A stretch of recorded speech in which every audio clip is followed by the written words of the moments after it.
What happens to all those institutional investors that need to be invested in public companies? Once this is taken private and all they really have essentially is the right to an appraisal claim, would they be able to stay in that? Look, I'm not going to say that this is for everybody. And you're right. There are institutions that won't do this. But that doesn't mean it's not a good thing to do.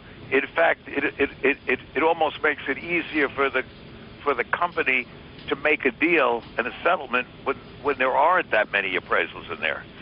So, in other words, this is not for everyone, and that almost makes it more exciting. In what sense, Carl? Well, I mean, if you have less appraisal rights out there, very often the company wants to get rid of them and wants to settle them, and the banks want them out of the way.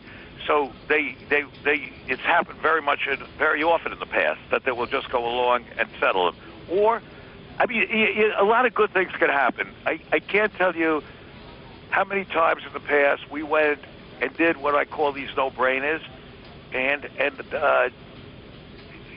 people would laugh and say to me, "Hey, how could you ever make money on them?" I mean, again, I give you my first thing in 1968 where I made 10 times my capital, where they said, well, the market's booming or something like that. I can't remember exactly way back, but, market's booming. For you to make money on this, the market has to go down precipitously. I said, well, what the hell? I got no risk. I might as well do it. And I kept doing it and doing it, and the market fell apart. And there are arcade areas of these no-brainers where you can do it with puts and calls and straddles and CDSs. But I am saying that these do exist. And so I can't tell you why you'll make money on this, and there's a good chance you won't. I mean, when you take no risk, I mean, well, you got an infinite risk-reward ratio. I mean, it doesn't mean you're always going to make money. In fact, a lot of times you don't, but a lot of times you make a lot more than you could believe you would have. Well, you just mentioned a key word, and that was settle. What do you think the likelihood or probability is that Michael Dell comes back and settle isn't necessarily the word, but adjust their own offer? Hey, look, I can't speak for what Michael Dell will do or what his motivations are here. I do think he's getting a great bargain. People do what's in their own self-interest, and that's what he's doing here. I mean, Michael Dell's a smart guy. I don't think he's run the company that well over the last 3-4 years.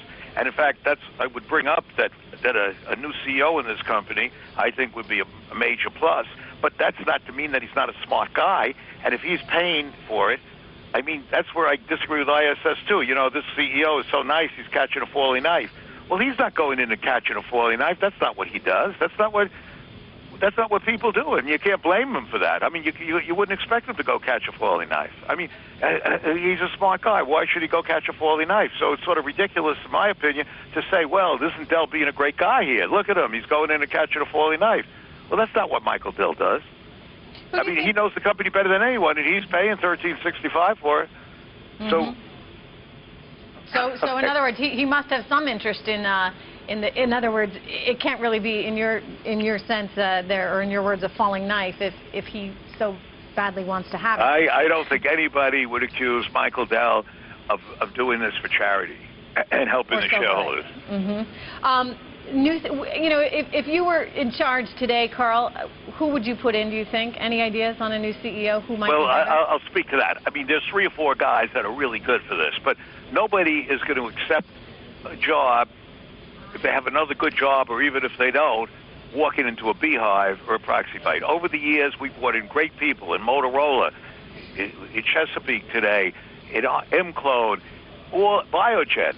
Biogen went from after we changed the CEO there, he retired. He went from 22 to 240 today. Unfortunately, I sold it around 120. But the point is, you take a look at that company, you take a look at Imclone, you take a look at Philips Services. That Motorola is a great example. We brought in Sanjay Rao, and look how he turned that thing around, where he went for the Android. So, but none of these guys would have taken the job if they were walking into a proxy fight. But I think that would be an added factor for this company, to bring in the right CEO that can manage this company a lot better.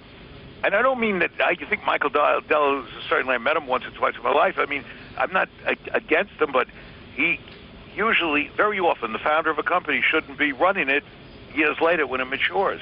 And I think he has not done a good job, and I think the board has been asleep on the switch. And the board should have held him accountable years ago. I mean, the stock has had a very, very poor performance in the last 3 or 4 years.